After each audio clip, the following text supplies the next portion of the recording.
اعوذ باللہ من الشیطان الرجیم بسم اللہ الرحمن الرحیم۔ عزیز طلبہ السلام علیکم۔ گورنمنٹ ڈگری کالج فورڈ آباد کی طرف سے اردو کے لیکچر کے ساتھ میں ہوں پروفیسر خضر عباس۔ دیکھیے جی، یہ آج ہم نے تشریحات پڑھنی ہیں چیپٹر نمبر 7 دستک کی۔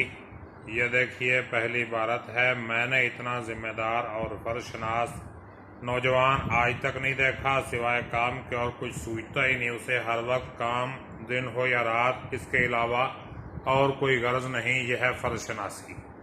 نوٹ کیا ہے جی؟ جو طلبہ ہر عبارت کا الگ سے سیاق و سباق نہیں لکھ سکتے، وہ سبق حاضہ میں دی گئی کسی بھی عبارت سے قبل یہ سیاق و سباق تحریر کر سکتے ہیں۔ تشریح طلب اقتباس اردو کی درسی کتاب کے سبق دستک سے لیا گیا ہے، جو مصنف کی مشہور زمانہ کتاب پس پردہ سے منتخب کیا گیا ہے۔ سبق میں مصنف ایک ایسے شخص کی عکاسی کرتے ہیں جو ماضی کے دریچوں میں جھانکتا ہے، تو اسے ماضی میں کی گئی کوتاہیاں جو اس نے اپنے فرائض کے دوران میں کی، اپنے ضمیر پر دستک دیتے ہوئے سنائی دیتی ہیں۔ جب ایک مجبور بوڑھا شخص اپنے بیٹے کے علاج کے لیے رات کے وقت اس کے دروازے پر دستک دے رہا تھا، مگر اس نے دروازہ کھولنے سے انکار کر دیا، آج اسی بوڑھے کا پوتا ڈاکٹر برہان کے روپ میں اس کا علاج کرنے کے لیے اس کے گھر چل کر آیا تھا۔ اسے کہتے ہیں مکافات عمل۔ ایڑیاں رگڑ رگڑ کر مرنے والا لڑکا اسی ڈاکٹر برہان کا باپ تھا۔ تشریح طلب اقتباس سبق کے ڈیش سے لیا گیا ہے، یعنی آغاز، درمیان یا اختتام سے۔ سیاق و سباق کیا ہے؟ تشریح طلب عبارت سے پہلے مصنف ڈاکٹر زیدی کے بارے میں بتاتے ہیں کہ وہ اپنے کمرے میں پلنگ پر لیٹے ہوئے آرام کر رہے ہیں۔ چونکہ ان کی طبیعت ناساز تھی، اس لیے ان کا علاج ڈاکٹر برہان کر رہے تھے۔ ڈاکٹر زیدی کو بار بار محسوس ہوتا ہے کہ باہر دروازے پر کوئی دستک دے رہا ہے۔ وہ بیگم سے باہر جا کر دیکھنے کے لیے کہتے ہیں تو وہ کہتی ہے کہ آپ کا وہم ہے۔ اسی دوران میں ڈاکٹر برہان ڈاکٹر زیدی کو انجیکشن لگانے کے لیے آ جاتے ہیں، تو بیگم زیدی ڈاکٹر برہان کو زیدی کے وہم کا ذکر کرتی ہے۔ تشریح طلب عبارت کے بعد مصنف کہتے ہیں کہ ڈاکٹر برہان کے پوچھنے پر ڈاکٹر زیدی بتاتے ہیں کہ اس کے وہم کی وجہ ایک پرانا واقعہ ہے، جب ایک بوڑھے حاجت مند کے بیٹے کا علاج نہیں کرتے۔ ڈاکٹر برہان کہتے ہیں یہ ان کے ضمیر کی دستک ہے۔ ڈاکٹر برہان نے ان پر یہ انکشاف کیا کہ وہ ان بڑے میاں کا پوتا ہے جن کا بیٹا بیمار تھا۔ اب اپنے ضمیر سے اس بوجھ کو ہٹا دیں اور آرام کریں۔ تشریح دیکھیے اس کی۔ مرزا ادیب اردو ڈرامہ نگاری ممتاز مقام رکھتے ہیں۔ انہوں نے اسٹیج اور ریڈیو کے لیے ڈرامے لکھے۔ تشریح طلب عبارت میں مصنف بتاتے ہیں ڈاکٹر زیدی بیماری کی حالت میں پلنگ پر لیٹے ہوئے ہوتے ہیں، جبکہ ان کے پاس بیگم زیدی رسالہ پڑھنے میں مصروف ہیں۔ ڈاکٹر زیدی کے کہنے پر وہ دروازے پر دیکھتی ہیں، مگر وہاں کوئی نہیں ہوتا اور کہتی ہیں افسوس ہے، آپ ڈاکٹر ہو کر بھی وہم کرتے ہیں کہ دروازے پر دستک ہو رہی ہے۔ بیگم زیدی کہتی ہیں کہ ڈاکٹر برہان نے آپ کو مکمل آرام کرنے کا مشورہ دیا ہے، یہ کہا تھا میں خود آ کر دوا پلاؤں گا۔ ڈاکٹر زیدی کہتے ہیں کہ وہ اچھا لڑکا ہے۔ بیگم زیدی بھی ڈاکٹر زیدی کی بھرپور تائید کرتے ہوئے کہا کہ میں نے اتنا فرض شناس اور ذمہ داری کا احساس کرنے والا نوجوان آج تک نہیں دیکھا۔ دراصل اپنے فرائض کو ہمیشہ وہی لوگ پہچانتے ہیں جن کے ضمیر زندہ ہوں اور جن کے دل میں جواب دہی کا خوف ہو۔ معاشرے میں ہر شخص کسی نہ کسی پیشے سے منسلک ہوتا ہے اور بحیثیت انسان اس پر کئی ذمہ داریاں بھی عائد ہوتی ہیں جن کا وہ جواب دہ ہوگا۔ اسی حقیقت کی طرف قرآن پاک کی سورۃ احزاب میں اشارہ کیا گیا ہے۔ ہم نے اس امانت کو آسمانوں، زمین اور پہاڑوں پر پیش کیا، لیکن سب نے اس کے اٹھانے سے انکار کر دیا اور اس سے ڈر گئے، مگر انسان نے اسے اٹھا لیا، بے شک وہ بڑا ظالم اور جاہل ہے۔ چنانچہ ڈاکٹر برہان بھی اپنے پیشے کے تقدس اور تقاضوں کو بخوبی سمجھتا تھا اور اسی لیے اپنے فرائض بحسن و خوبی انجام دے رہا تھا۔ اس نے اپنے آپ کو اپنے پیشے کے لیے وقف کر رکھا تھا۔ دن ہو یا رات وہ اپنے کام میں مگن رہتا اور کسی طرف دھیان نہیں دیتا تھا۔ اگر مسلمان اللہ تعالیٰ کے حکموں کو مانتے ہوئے اپنی دنیاوی ذمہ داریوں کو ایمانداری سے سر انجام دیتا ہے تو یہ اس کے لیے عبادت کا درجہ رکھتی ہیں۔ ڈاکٹر برہان بھی بڑی ایمانداری اور دیانتداری سے اپنی ذمہ داریوں کو نبھا رہا تھا۔ والٹر فیلڈ کا قول ہے، صاحب اختیارات کے فرائض بھی اتنے ہی سخت ہیں جتنا کہ ان کو اختیار حاصل ہے۔ ڈاکٹر برہان کی فرض شناسی اور اپنے پیشے سے محبت کی بنا پر ڈاکٹر زیدی اور بیگم زیدی اس سے بے حد متاثر ہوتے ہیں، جس کا اظہار انہوں نے تعریفی کلمات سے کیا ہے۔ آگے دیکھیں جی، عبارت نمبر 2 ہے، یہ آج سے 18-20 برس پہلے کا واقعہ ہے۔ اس زمانے میں میری پریکٹس خوب چلتی تھی۔